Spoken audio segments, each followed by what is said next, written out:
here we are. I turned down here at the next block. Thanks, mister. I'll get off there.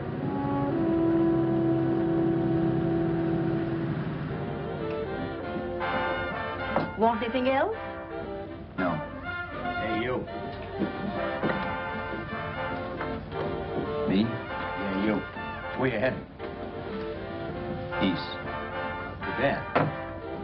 I thought if you was heading north, I might be able to help you out. I'm pushing the Salt Lake, and I don't like to ride it alone at night. I'm one of those guys that got to talk or I fall asleep. Oh. Sure, no, my partner, he's got Lou to keep him company, but I ain't got nobody at all. Where you coming from? West. Yeah, sure, I know, but where, L.A.? Maybe. Got a cousin out in L.A. You don't say. Yeah, he's been out. You're not much of a talker, are you? My mother taught me never to speak to strangers. Oh, a wise guy. So what? Okay, okay, don't get sore. Just trying to be sociable, that's all. Hey, Glamorous. You change for a dime, will you?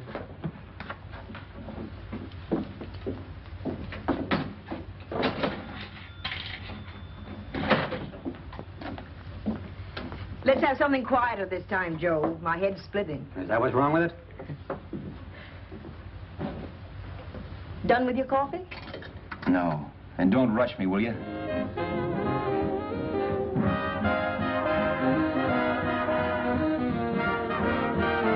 Hey, turn that off. Will you turn that thing off? What's eating you now? Yeah, what's eating you? That music, it stinks. Oh, you don't like it, huh? No, turn it off. Oh, wait a minute, pal. That was my nickel, see? This is a free country. And I play whatever I wanted. Sure. And if you don't like it, you don't have to listen to it. And you can leave here anytime you want to. Okay. I'm sorry I asked. First good piece played tonight and you don't like it. Some people just ain't got any good taste.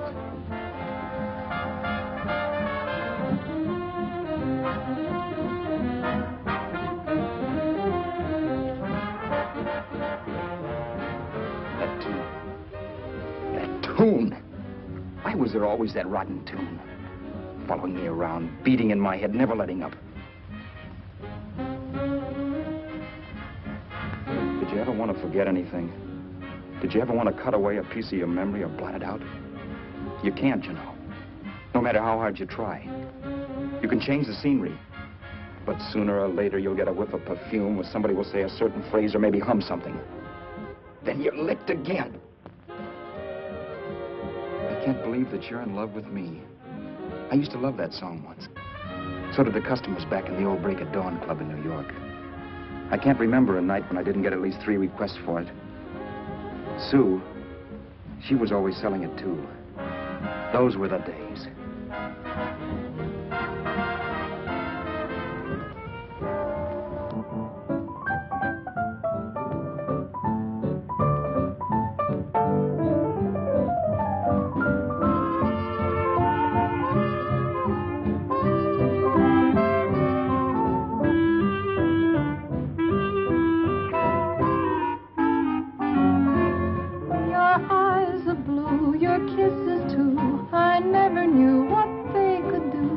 I can't believe that you're in love with me.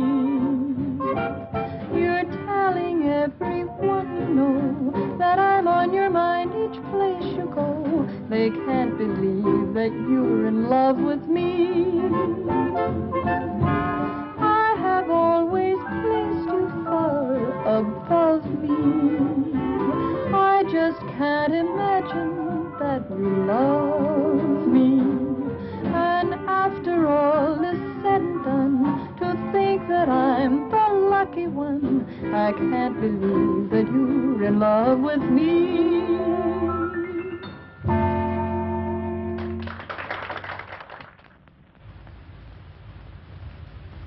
It wasn't much of a club, really. You know the kind. A joint where you could have a sandwich and a few drinks and run interference for your girl on the dance floor. I pounded the piano in there every night from 8 until the place closed up, which usually meant 4 in the morning. A good job as jobs went in those days. Then, too, there was Sue, who made working there a little like working in heaven. But how we felt about each other, well, there was nothing very unusual in that. I was an ordinary healthy guy, and she was an ordinary healthy girl, and when you add those two together, you get an ordinary healthy romance, which is the old story. Sure, but somehow, the most wonderful thing in the world.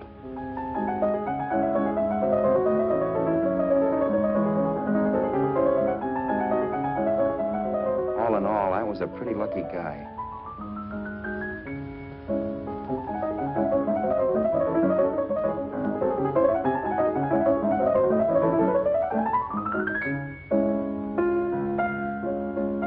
Mr. Paderewski, I presume. It's beautiful. You're going to make Carnegie Hall yet, Al? Yeah, as a janitor. I'll make my debut in the basement. I don't blame you for being bitter, darling, but you mustn't give up hope. Why, someday... Yeah, someday. If I don't get arthritis first. In the meantime, let's blow this trap.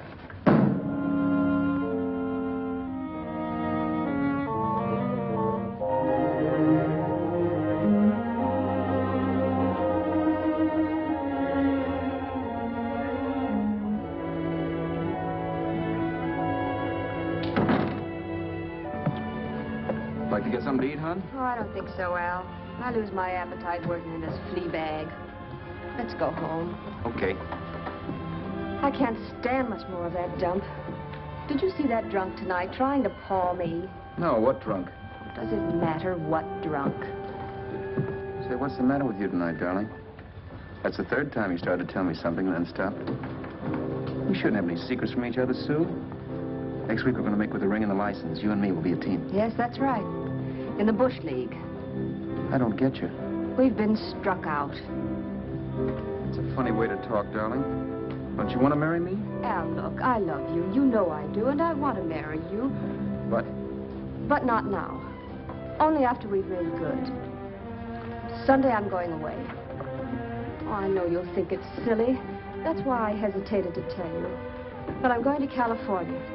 I want to try my luck in Hollywood. that's the most stupid thing I ever heard of. Don't you know millions of people go out there every year and wind up polishing cuspidors? I thought you had better sense. You sound as if you don't think I have any talent. That has nothing to do with it. I'll make out all right. Maybe. But what about me? Doesn't it mean anything to you that you're busting up all our plans? We may not see each other for years? It won't be that long. I thought you loved me. I do. You know I do. Well, here we are. Al, why can't you see my side of it? I'm young. We both aren't. And we've got all the time in the world to settle down. Really, darling, what I'm doing is the only sane thing to do. I hate the thought of being so far away from you, but we'll be together again someday. Maybe you'll decide to come out too later on. So long. Al, aren't you going to kiss me goodnight? Sure. Why not? Good night.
Roberts. You hit the jackpot this time. $10. Thanks.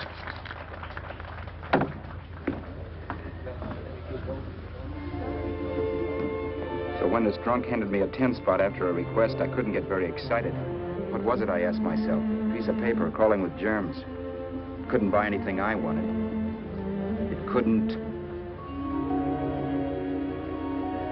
Then I thought of something.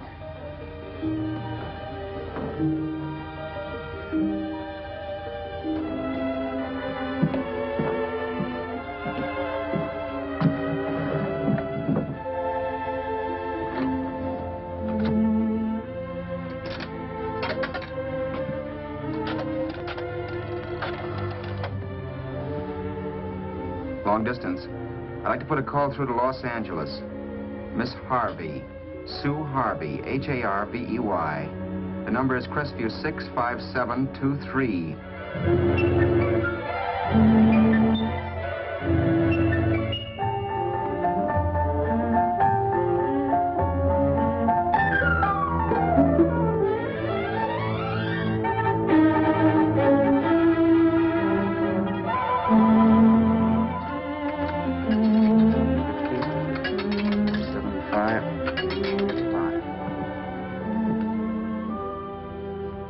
Hello, Sue?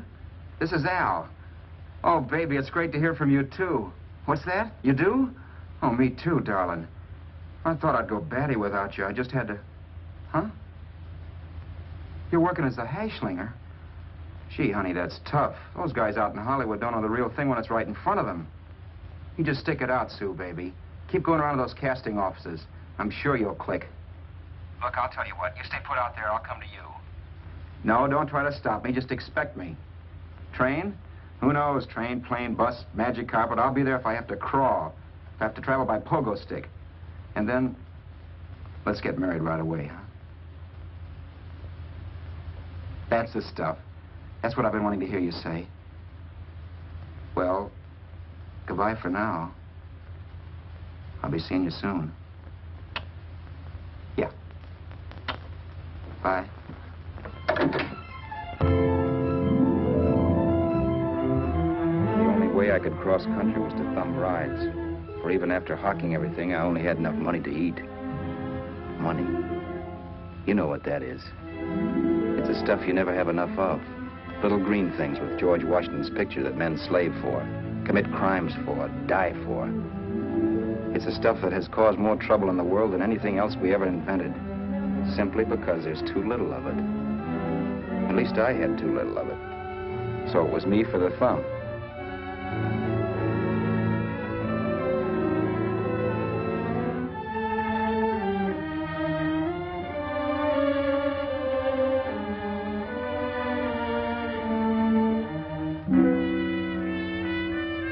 Ever done any hitchhiking? It's not much fun, believe me.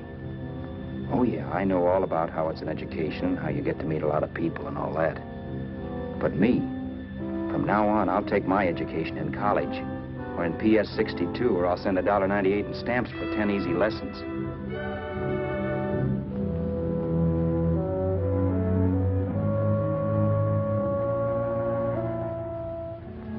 Thumbing rides may save you bus fare, but it's dangerous. You never know what's in store for you. You hear the squeal of brakes. If only I had known what I was getting into that day in Arizona. Here, throw that in the back seat. Okay, let's go. Make sure that door's closed.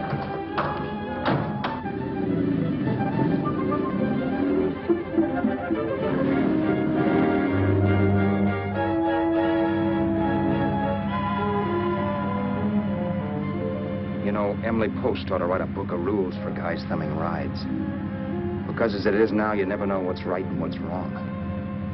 We rode along for a little while, neither one of us saying anything. I was glad of that. I never know what to say to strange people driving cars. Then, too, you can never tell if a guy wants to talk. A lot of rides have been cut short because of a big mouth. So I kept my mouth shut until he started opening up. Hand me that little box, the compartment, will you, pal?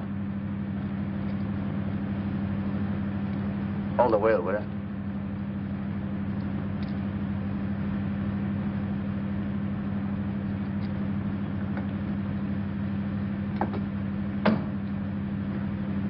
How far are you going? L.A. Wow, you're really traveling, aren't you? Yeah, but I don't expect to make it for a couple of years at the rate I've been promoting rides. Not much luck, huh? Sure, all bad. Not many people stop for a guy these days.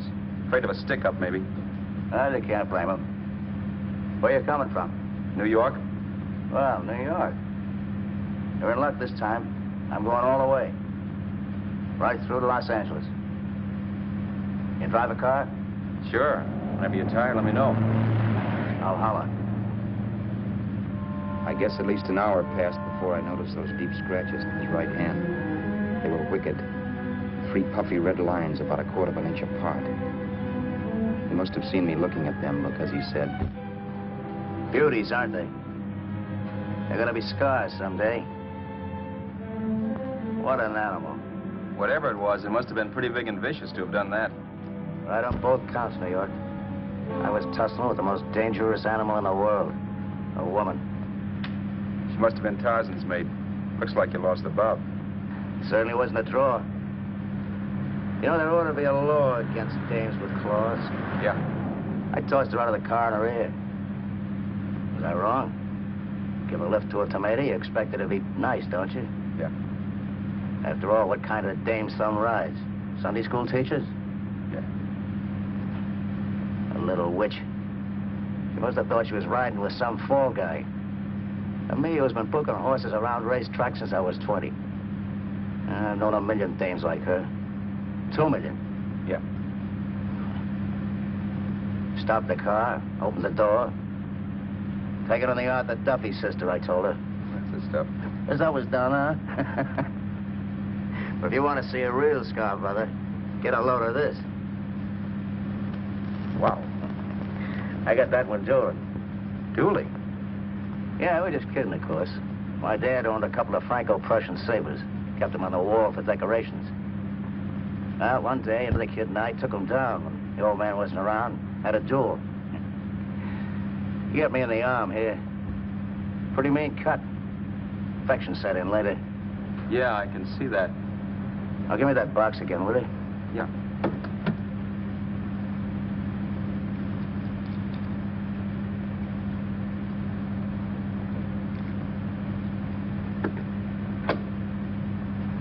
Pain made me lose my head, I guess. I began slashing. Before I knew it, I'd put the other kid's eye out. That was tough. Well, it was just an accident, of course. But you know how kids are. I got scared, decided I was going to run away from home. Old man almost caught me when I was packing my duds. The bloody rag I had wrapped around my wrist hadn't caught his attention. It seemed a bundle for sure. But I beat it when he was phoning for a doctor. That was 15, 16 years ago. I haven't been home since. Pull in there for a bite or something, huh? a bite or something. Brother, was I hungry. I hadn't had anything in my stomach for hours. Yet even with that gnawing in the pit of my belly, I didn't want to be in too big a rush to put on the feed bag. First, I had to make sure this guy knew the score. If I got him down on me, goodbye ticket to Hollywood. I'll wait out here for you, mister. If it's the money, don't worry about paying for it. This time it's on me. Well, that's what... Pascal, think nothing of it. You make your first million, maybe you can do the same for me. Come on, New York. I gotta make the West Coast by Wednesday. There's a horse running at Santa Anita named Pirate Bicycle. Means to order me if I'm on him. We'll make it all right. He did most of the talking during the half hour we were in the place. I ate. He rambled on about his old man, whom we hadn't heard from since he ran away as a kid. Now he happened to become a bookie. And then all about how he got rooked in Miami. One race, 38 grand. They cleaned out my book. How do you like that?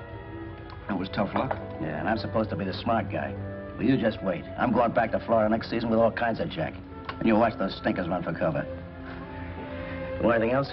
No, thanks. I've had plenty.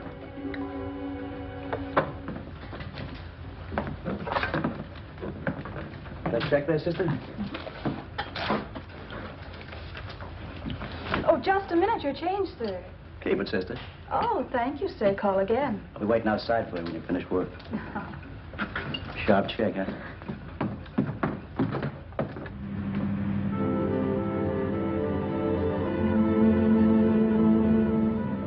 all that night while Haskell slept like a log.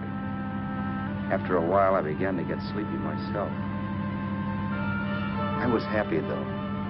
Soon I'd be with Sue again. The long trip was practically over, and there'd be no more hoofing it down the concrete.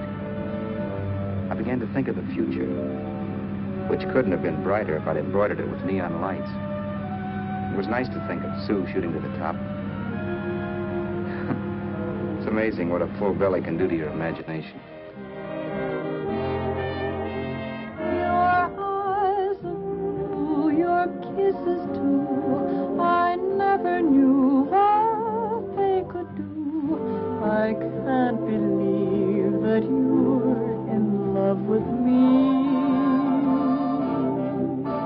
You're telling everyone you know I'm on your mind each place you go. I can't believe that you're in love with me.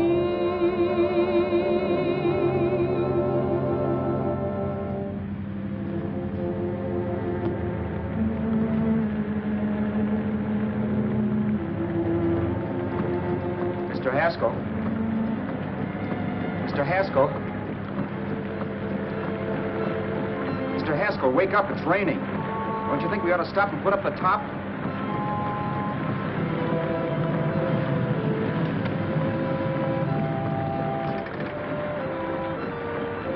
Mr. Haskell, I'm going to put up the top.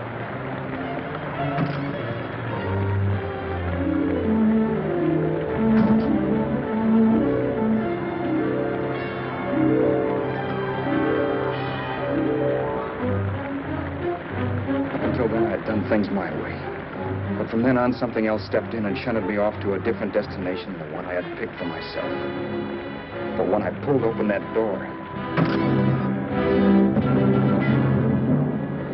Mr. Haskell, what's the matter? Are you hurt? Are you hurt, Mr. Haskell? Start your sermon. I'll listen to it. But I know what you're going to hand me even before you open your mouths. You're going to tell me you don't believe my story of how Haskell died and give me that don't make me laugh expression on your smug faces. I saw at once he was dead, and I was in for it. Who would believe he fell out of the car? Why, if Haskell came too, which of course he couldn't, even he would swear I conked him over the head for his dough. Yes, I was in for it. Instinct told me to run, but then I realized it was hopeless. There were lots of people back down the road who could identify me. That gas station guy and the waitress. I would be in a worse spot then, trying to explain why I beat it. The next possibility was to sit tight and tell the truth when the cops came. But that would be crazy. They'd laugh at the truth. I'm not having my head in the noose.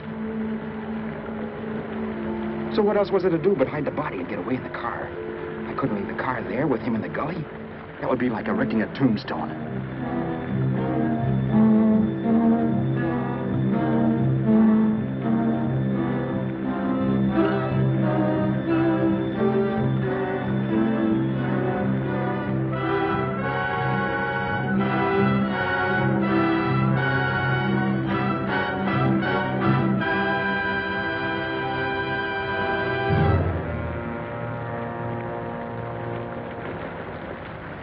My idea was to cover him with brush, not to rob him.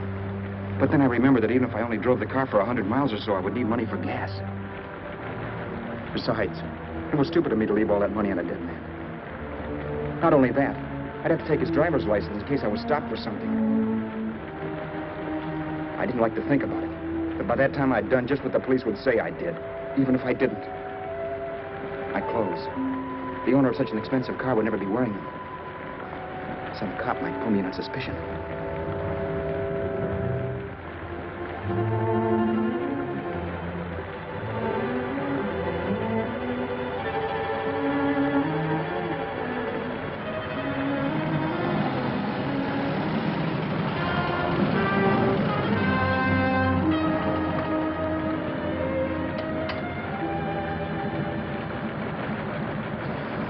Hey, you, this your car?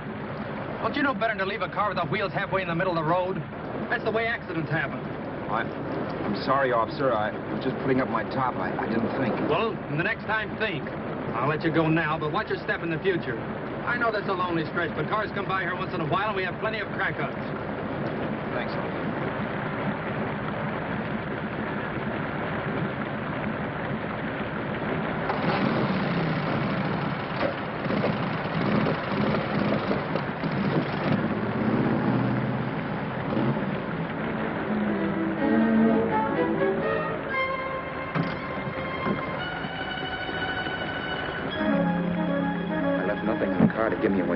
Jones. If they found a dead man in the gully now, it would be me.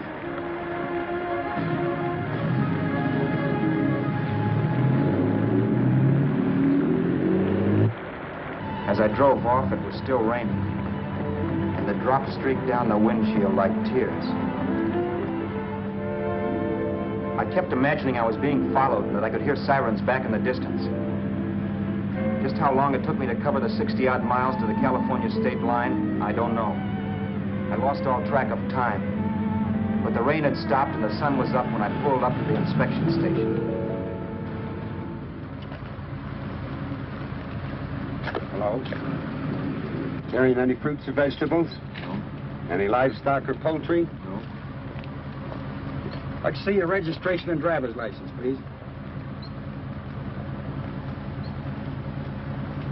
Anything in the baggage compartment? Just baggage. Charles Haskell, Jr., age 30, brown eyes, dark hair. Identifying marks, none. Are you Charles Haskell, Jr.? Yes. Well, remember, if you're employed and you stay over 30 days, you take out California plates. All right, officer, but I'll only be in the state a short while. Right, you can go now.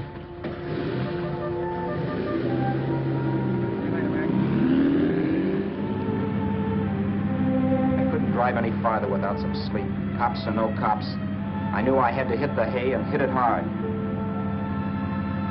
I was dead tired.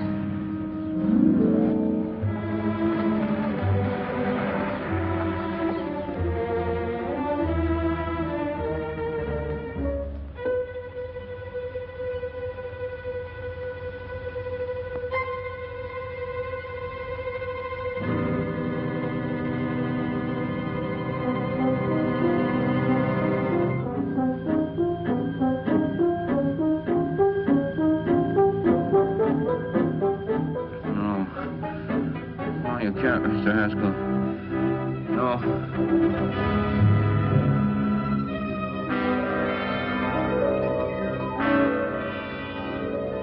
Mr. Haskell, you can't die. I think I did it. No, Mr. Haskell. No.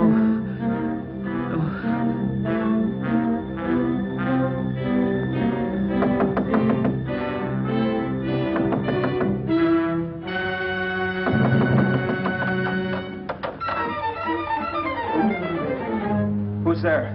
It's the maid. Can I come in and clean? Later. In a half hour. All right, sir.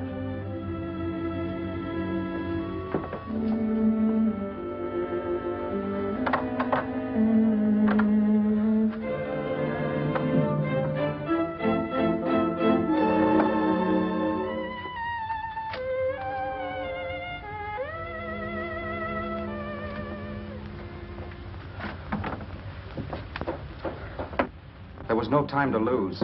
Every minute I had to be Charles Haskell was dangerous. And I'd have to be Charles Haskell until I got to some city where I could leave the car and be swallowed up.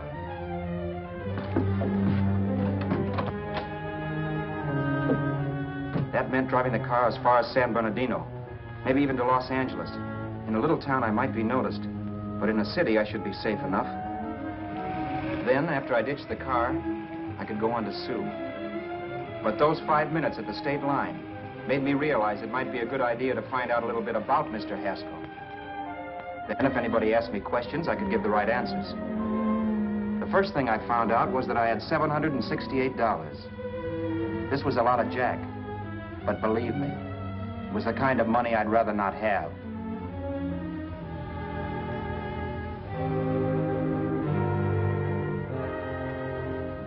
And then I found out from a letter Haskell was carting around in his bag that he wasn't the open-handed, easygoing big shot who went around buying dinners for strange hitchhikers. Before I got done reading it, I saw him more as a chiseler. It was written to his old man in California, the one he hadn't seen in so many years. In it, Haskell posed as a salesman of hymnals, of all things. It was easy to see where Haskell expected to raise a new stake for his book in Miami by rooking his old man. That was about all I found out from his effects, and it was enough. I told myself, maybe old man Haskell was lucky his son kicked off.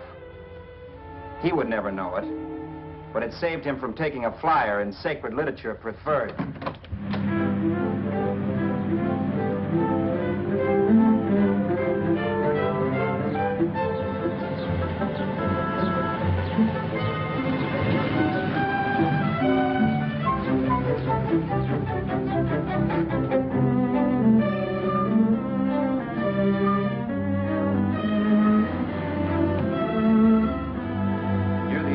Desert Center, I pulled up for water. There was a woman. Hey, you! Come on if you want to ride.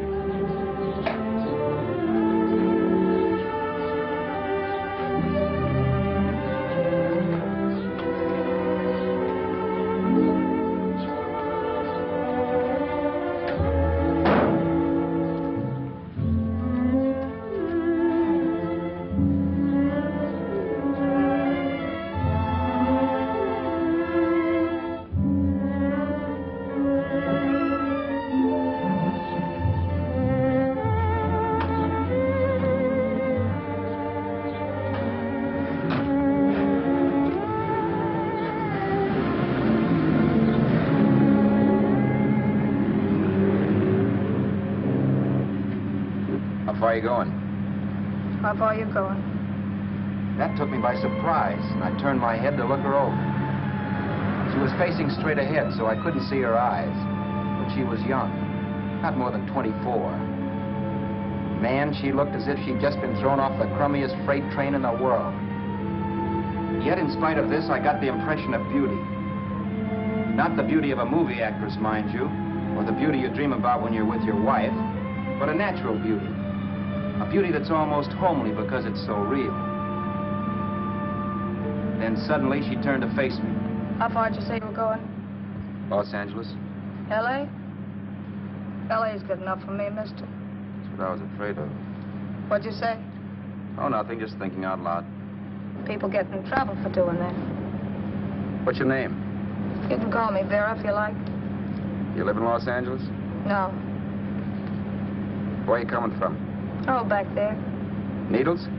No. Oh, sure, Phoenix. You look just like a Phoenix girl. Are the girls in Phoenix that bad? The girl must have been pretty tired, because she fell asleep not 20 minutes after she stepped into the car. She lay sprawled out with her head resting against the far door, like Haskell.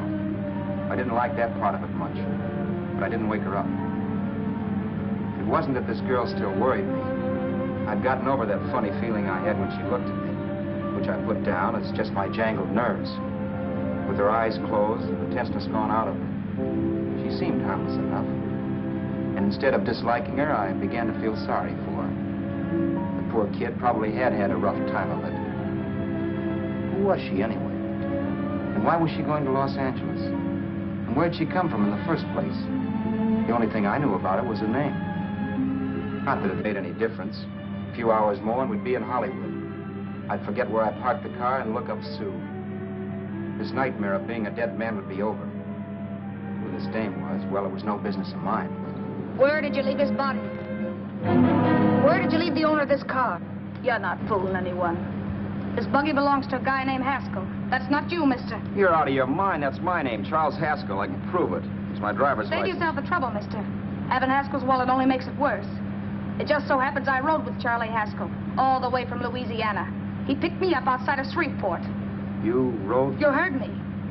Then it all came back to me. All the talk about dueling and scars and scratches. There was no doubt about it. Vera must be the woman Haskell had mentioned. She must have passed me while I slept. Well, I'm waiting. My goose was cooked. She had me. That Haskell guy wasn't dead yet. He wasn't stretched out stiff and cold in any Arizona gully. He was sitting right there in the car, laughing like mad while he haunted me. Well? There was nothing I could say. It was her move. Vera, whatever her name was, it was just my luck picking her up on the road. It couldn't have been Helen, or Mary, or Evelyn, or Ruth. It had to be the very last person I should ever have met. That's life. Whichever way you turn, fate sticks out a foot to trip you.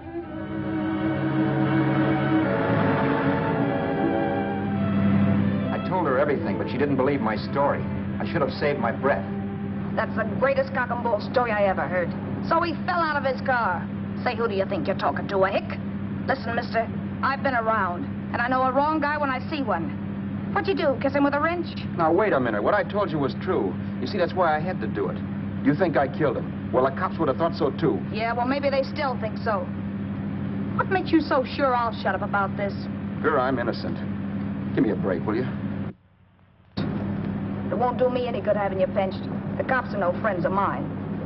Now, if there was a reward, but there isn't. Thanks. Don't thank me yet. I'm not through with you by a long shot. Let's see that roll.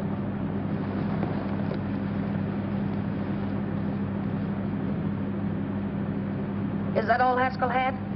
Isn't it enough? No, I thought he had more. Not that I know of. You can search me if you think I'm holding out on you. Well, maybe I will at that. He told me he was going to bet $3,000 on a horse named Paradisical on Wednesday at Santa Anita. He was stringing you along. He meant 300. Maybe. Sure, $3, 300. He was a piece of cheese, a big blowhard. Listen, mister, don't try and tell me anything about Charlie Haskell. Remember, I knew him better than you did. Okay, then you knew he was a four-flusher. That explains the $3,000 bet. I'm not so sure he didn't have that $3,000. Why should I believe you? You got all the earmarks of a cheap crook. Now, wait a minute. minute. Shut up. You're a cheap crook and you killed him. For 2 cents, I'd change my mind and turn you in. I don't like you. All right. Don't get sore. I'm not getting sore. But just remember who's boss around here. If you shut up and don't give me any arguments, you'll have nothing to worry about. But if you act wise, well, mister, you'll pop into jail so fast it'll give you the bends. I'm not arguing. Well, see that you don't. You know, as crooked as you look, I'd hate to see a fella as young as you wind up sniffing that perfume that Arizona hands out free to murderers. I'm not a murderer. Of course you're not. Haskell knocked his own head off. He fell, that's how it happened, just like I told you. Sure, and then he made you a present of his belongings. I explained why I had to do that. Doesn't make a difference one way or another. I'm not a mourner. I liked Haskell even less than I like you. Yeah, I saw what you did to him. What do you mean? Well, scratches on his wrist. Sure, I scratched him. Oh, so you did. So your idea was to drive the car a little way, maybe into San Bernardino, and then leave it. You weren't going to sell it?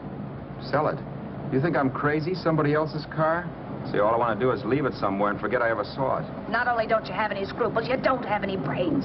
I don't get you. Maybe it's a good thing you met me. You'd have got yourself caught, sure. Why, you dope. Don't you know a deserted automobile always rates an investigation? Huh? Look, the cops find a car. Then they get curious. They wonder where the owner is. So, all right, they don't trace Haskell. They trace you. I never thought of that. The only safe way to get rid of the car is to sell it to a dealer. Get it registered under a new name. Say, stop at the next store. I want to get a bottle and do some shopping before we hit L.A. Okay. As soon as we find a place, I'll drop you off and pick you up later. Nothing doing. You're coming in, too. From now on, you and I are like the Siamese twins. Have it your way, but I don't get the point. The point is, I don't want you to get lost. I'm not going to beat it if that's what you're afraid of. I'll say you're not. Well, I'm going to see that you sell this car so you don't get caught. Thanks. Of course, your interest wouldn't be financial, would it? You would want a small percentage of the profits. Well, now that you insist, how can I refuse? 100% will do. Fine. I'm relieved. I thought for a moment you were going to take it all. I don't want to be a hog. A few hours later, we were in Hollywood. I was recognizing places Sue had written about. It struck me that far from being at the end of the trip, there was a greater distance between Sue and me than when I started out. Vera wasn't kidding with that Siamese twins crack. She rented a little apartment as Mrs. Charles Haskell. When I objected to this, she explained that it was on account of the car. A dealer might think something was funny if he called and found we were using different names.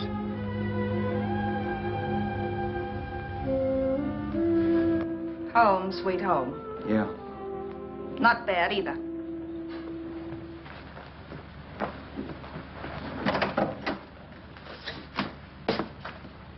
In case there's any doubt in your mind, I'll take the bedroom.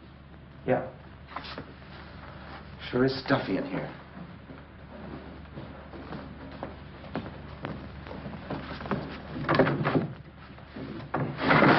Keep the window shut. Okay. The old crow downstairs said there's a folding bed behind this door.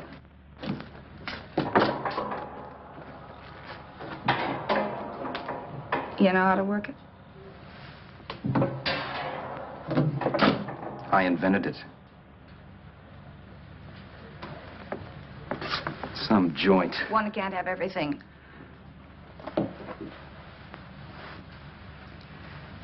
I'm first in the bathtub. I don't know why, but I figured you would be.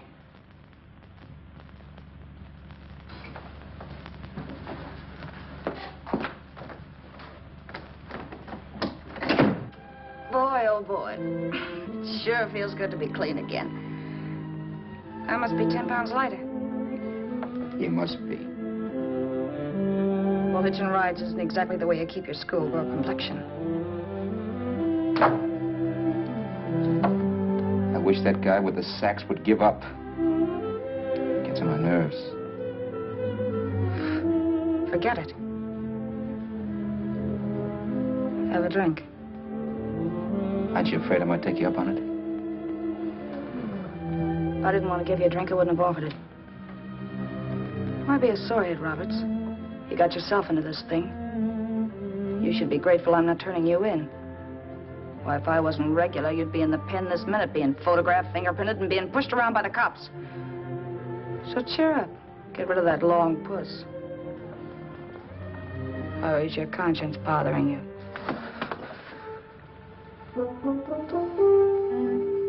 No. It isn't. Swell. That's the spirit. He's dead and no mooning around will bring him back. Anyway, I never could understand this worrying about something that's over and done with. Now, look, Vera, for the last time, I didn't kill him. Haskell was a sick man. Maybe he was dead before he fell out of the car. I don't know. Sure. He died of old age. All right. So if it'll make you sociable, you didn't kill him.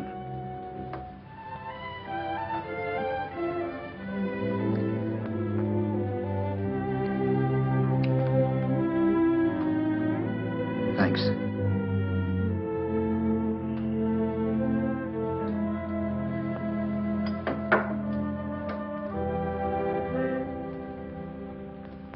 We're out of liquor, Roberts. Yeah. Too bad. I felt like getting tight tonight. Well, I think you succeeded. Am I tight? As a prima donna's corset. That's good. I wanted to get tight. Why? What have you got to get tight about? Oh, I don't know. Few things. You should have my worries. If I had your troubles, I'd stay sober. And I've got the key to that door. Yeah. Maybe you're right. I'm always right. You know, I don't like your attitude, Roberts. Well, there's a lot of things I don't like. Sure. But life's like a ball game. You gotta take a swing at whatever comes along before you wake up and find it's the ninth inning. You read that somewhere. That's the truth, Roberts. All you do is bellyache. Taking it easy and, well, trying to make the best of things. But maybe that's what's wrong with the whole world. Get the professor. People knock themselves out trying to buck fate. Now, take you, for instance. You're lucky to be alive.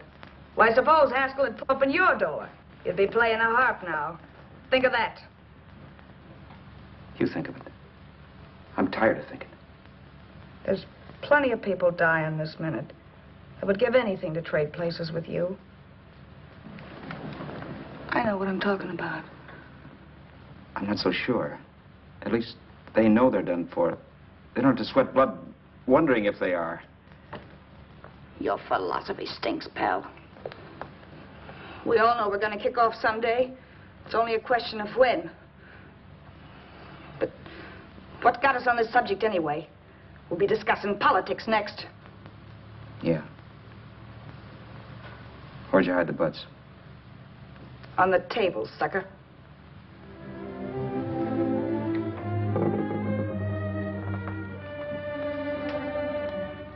We bored each other with conversation for a couple of hours longer. Every 5 minutes, one of us was wishing we had another bottle or a radio or something to read. Then finally, we ran out of chatter. I know it's only 11 o'clock, but I want to get up early and make the rounds of the used car lots. No hurry about that. We've got all the time in the world. Maybe you have, but if you think I want to stay cooped up in this place any longer than I have to, you're batty. It's not a bad place. Pay plenty for diggings like this in New York. I wouldn't like it if it was the Ritz.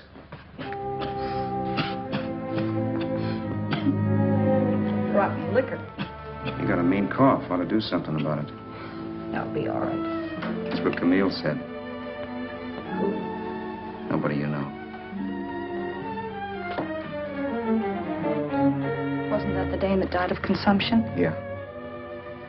Wouldn't it be a break for you if I did kick off? You'd be free with all Haskell's dough and car. I don't want to see anybody die. Not even me.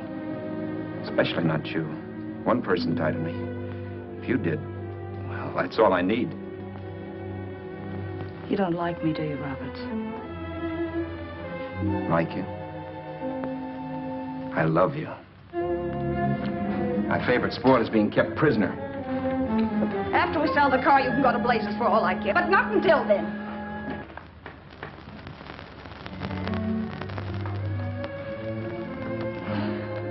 I'm going to bed.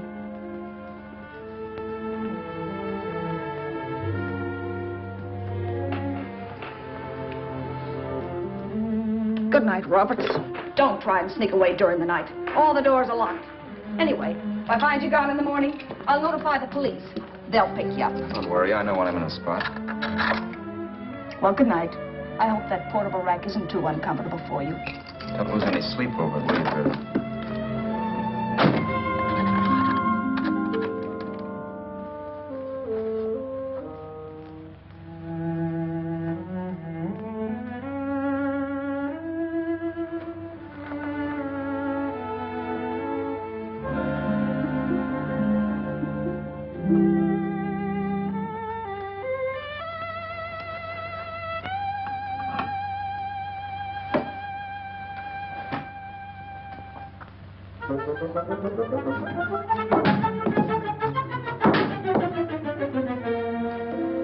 Crisview. 6, 5, 7, 2, 3. Hello? Hello? Hello? Hello?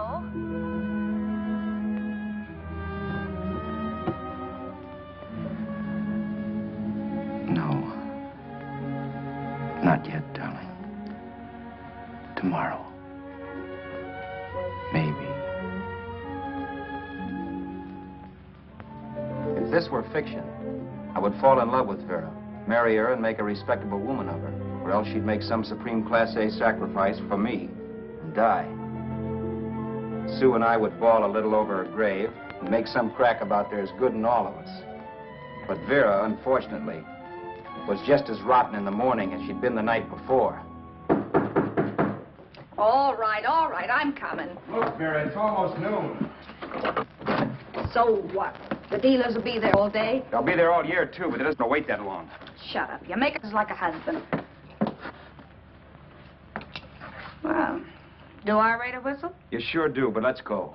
Let's go, let's go. I spent $85 and 2 hours preparing bait, and all you can say is let's go. Come on.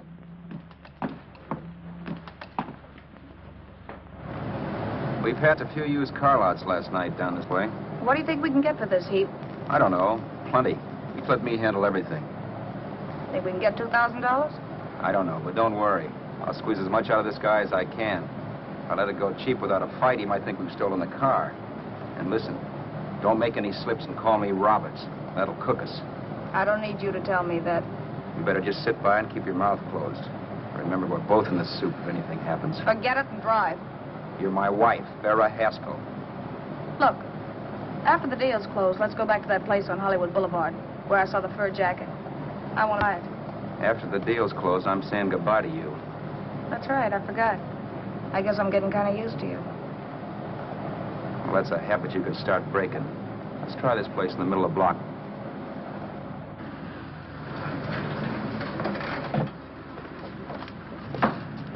Good afternoon. What can I do for you? We're interested in selling a car. If the price is right. Well, if it's in good mechanical condition, it should blue book for about $1,600. Tony, take a look at this motor. $1,600. Are you kidding?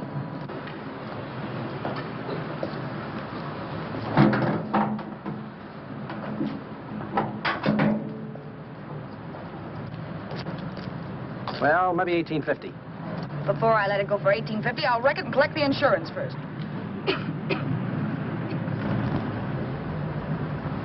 Lady, this motor's seen a lot of driving.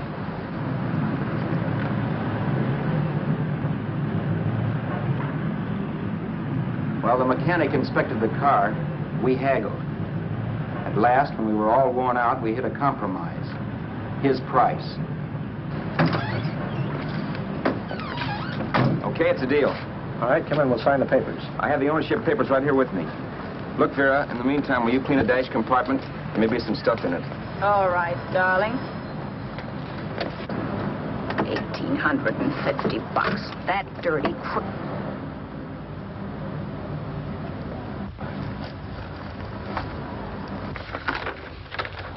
New York, huh? Yeah. But you bought the car in Miami. Yeah. Well, now let's see about the insurance. We can either have it transferred or canceled. What kind of insurance do you have, Mr. Haskell? Well, aren't all the papers there? I don't see any. Surely you know what type of insurance you carry in the car. The name of the company? Yeah, but, Well, if you'll just tell me the name of the company, I'd be very glad to take care of all the details. well, Did you sign the papers yet? not yet. Well, don't. We're not selling the car. Well, wait a minute, Mrs. Haskell. Come on, darling. What's the matter? You changed your mind? Yes, I'm sorry. I guess I have. But, Vera... Let's go.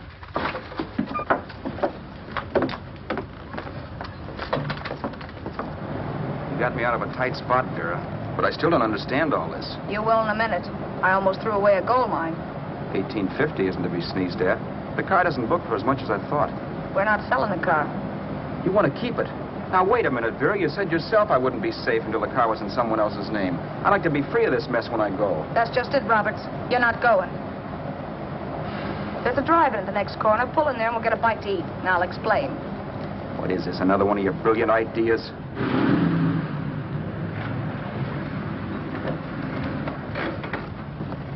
Oh, I take your order? Make mine a ham sandwich and coffee. And for you, sir? Oh, I don't care. The same. Thank you.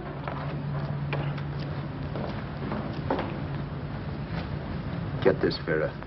I've been pretty patient so far. I've done everything you asked me to do, but no more. Shut up. You've taken Haskell's money. And you can have the dough we get from selling the car. But you're not going to keep me a prisoner. It's a good thing I bought the paper. Take a look at that. Vera, I'm in no mood. Read that.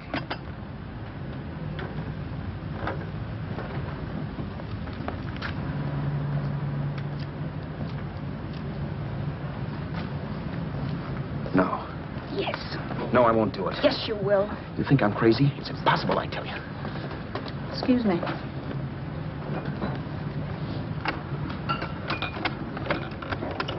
Blow the horn when you're through. No one could possibly get away with an act like that. It'd be wise to me in a minute. Don't be yellow. You look enough like him. The same coloring and the same build. See how his clothes fit you? No kidding, you almost had me fooled for a while. Oh, grow up, Vera. Don't you think a father knows his own son? And there must be other relatives. The father won't have to know you. We'll wait till he gives up the ghost. He's an old geezer and he won't pull through. And as far as other relatives are concerned, they haven't seen you in 15 or 20 years. Eat. I'm not hungry. And I won't do it. It's not as tough as it sounds. Remember, you've got all kinds of identification. His car, letters, license. I could never get away with it. It's the stupidest thing I've ever heard. The old boy has scads of dough. Look in the paper there. Personal fortune assessed at over $15 million. He'll leave plenty, I tell you. Maybe he cut off his son. How do we know? It's out, Vera. I won't have anything to do with it. I think you will. Look, Vera, I'll do anything within reason. But not that. So forget it. Find yourself another stooge. You sap. You'll be fixed for the rest of your life as Charlie Haskell. You can take your inheritance and go away.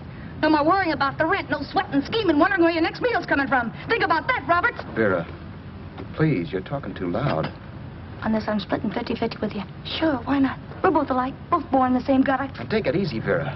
There's people around here. You don't know what you're talking about. We'll wait till we read that old man Haskell's dead. Then you show up. Like you read in New York that he was sick. No. Suppose he doesn't die. He will. I know he will. Something tells me.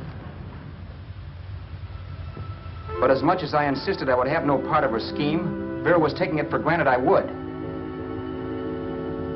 Neither of us had our mind on the cards as we played that night. I knew we were just trying to kill time between newspaper editions. This was a death watch for Vera. Maybe it was for me, too. Don't you realize if I'm caught, they'll want to know where I got the car and stuff, and they'll have me on a murder charge. If you're smart, you won't get caught. I knock for 7. And if I'm caught, don't you realize you'll be out, too? 18 points, that gives me 30. How will I be out? You'll be out $1,850 we would have gotten on the car. Really, Vera, you'd be an awful chump if you threw away all that dough on a dizzy long shot. Let me sell the bus tomorrow. With the money it'll bring and what you've already got, a clever kid like you can run it up in no time. Then we'd both be in the clear. I'll be in the clear anyway. Maybe. Maybe. But if I got caught, I'd get good and sore at you, you know. You mean you'd squeal? Oh, no, not squeal exactly. Never mind what you meant. Even if you did tell the cops I was in on it with you, what could they do to me? They might give me the same medicine they gave you. Yeah. A rope. But I'm on my way out. All they'll be doing will be rushing it. All right. But think of the $1,850 you'd lose. You'd kick yourself along the block if it let get away from you. I'll take the chance. Want another drink? You're being a goon. That's the way people wind up behind the 8 ball. Once they get a few dollars, they become greedy and want more. My. Caesar. Who? You know that Roman general? He got his for being greedy. He wasn't satisfied, so the final wind-up was he took the count. A couple of days ago, you didn't have a dime. Why, you were so broke you couldn't pay cash for a postage stamp. Now you've got almost $700 with $1,850 in the offing. Take my advice. Don't try for more. I'm tired of this game. Let's have some blackjack. Play solitaire. Okay, I will if that's the way you feel about it. That's the way I feel about it. Getting sore and throwing things won't help much, Roberts. I'm really doing you a favor. I help you out of a jam by keeping my mouth shut. I show you how to make some soft money. And what thanks do I get? Thanks. Sure. Or would you rather call the cops and tell them you killed the man and stole his money? I didn't kill anybody. Yes, you did. No, I didn't. You know I didn't. All right, then. Suppose I call the cops. If you're innocent, what do you got to be scared of? Okay. Call them, you mutt. Go ahead and call them, see if I care. At least they'll give me a square deal. You want me to call them? You heard me. But I'm warning you. If I'm pinched, I'll swear you were in on it. I'll say that you helped me. If I fry, I'll get even with you. You wouldn't dare. You didn't. Yeah? Then try it and see. Call them. Yeah. Okay, I will.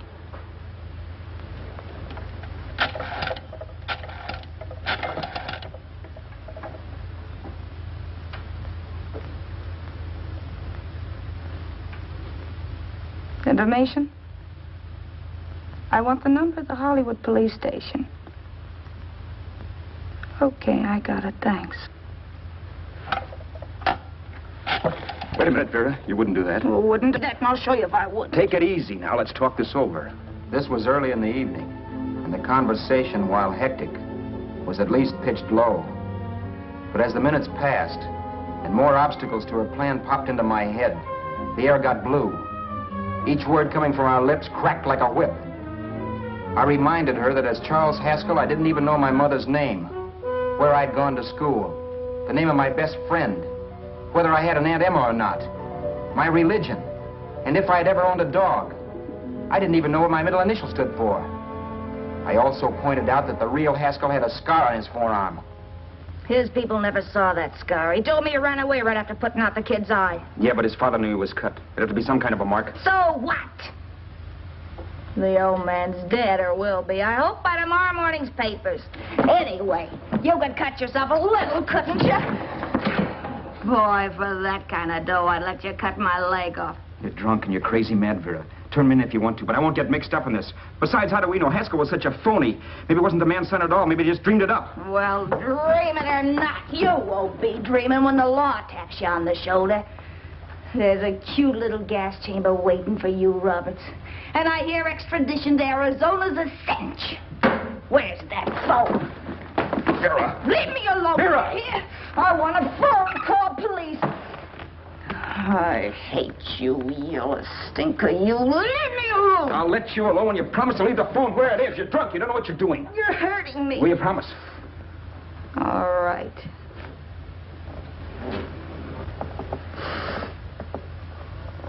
You hurt me. I'm sorry, but... And it's hot in here. Open up a window. It's not hot. Don't tell me. Now, do you do it or do I do it? You're no gentleman, see? Yeah. All right. I'll open up the window.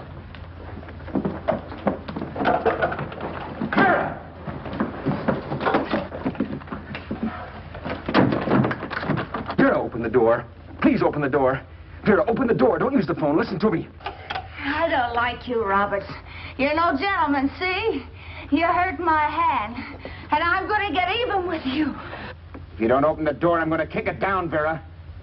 Vera, don't call the cops. Listen to me. I'll do anything you say. Vera, let me in. I'll break the phone.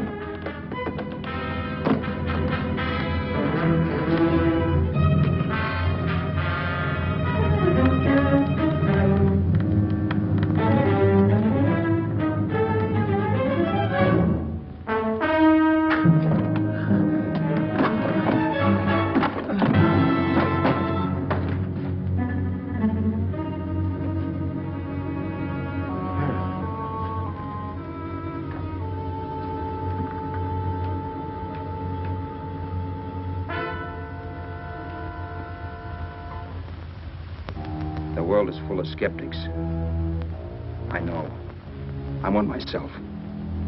In the Haskell business, how many of you would believe he fell out of the car? And now, after killing Vera without really meaning to do it, how many of you would believe it wasn't premeditated? In a jury room, every last man of you would go down shouting that she had me over a barrel and my only out was force. The room was still. So quiet that for a while I wondered if I had suddenly gone deaf. It was pure fear, of course. And I was hysterical, but without making a sound. Vera was dead, and I was her murderer. Murderer? What an awful word that is. But I'd become one. I'd better not get caught. What evidence there was around the place had to be destroyed. And from the looks of things, there was plenty. Looking around the room at things we'd bought was like looking into the faces of 100 people who'd seen us together and who remembered me. This was the kind of testimony I couldn't rub out. No. I could burn clothes and hide bottles for the next 5 years. There'd always be witnesses. The landlady, for one. She could identify me. The car dealer, the waitress in the drive-in, the girl in the dress shop, and that guy in the liquor store. They could all identify me. I was cooked. Done for. I had to get out of there. While once I'd remained beside a dead body, planning carefully how to avoid being accused of killing him, this time I couldn't. This time I was guilty. I knew it. Felt it. I was like a guy suffering from shock. Things were whirling around in my head. I couldn't make myself think right. All I could think of was the guy with the saxophone and what he was playing. It wasn't a love song anymore. It was a dirge.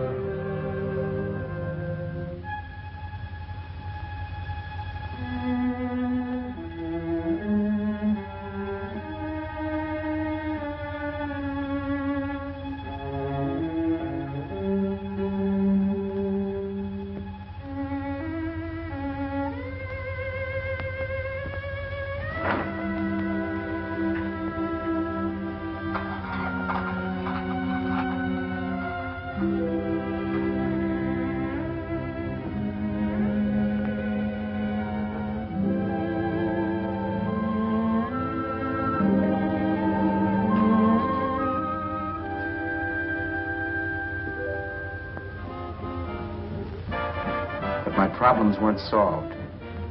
I had to stay away from New York for all time because Al Roberts was listed as dead and had to stay dead.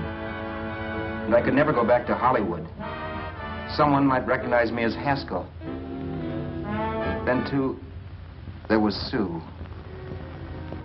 I could never go to her with a thing like this hanging over my head. All I could do was pray she'd be happy.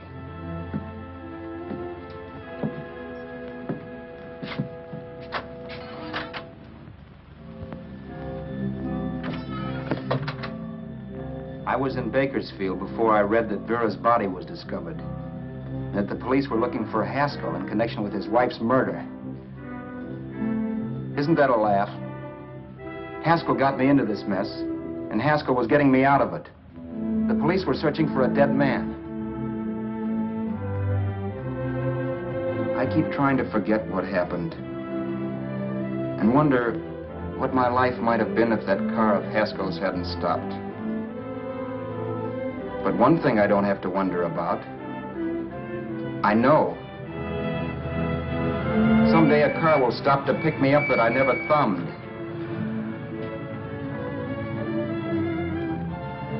Yes.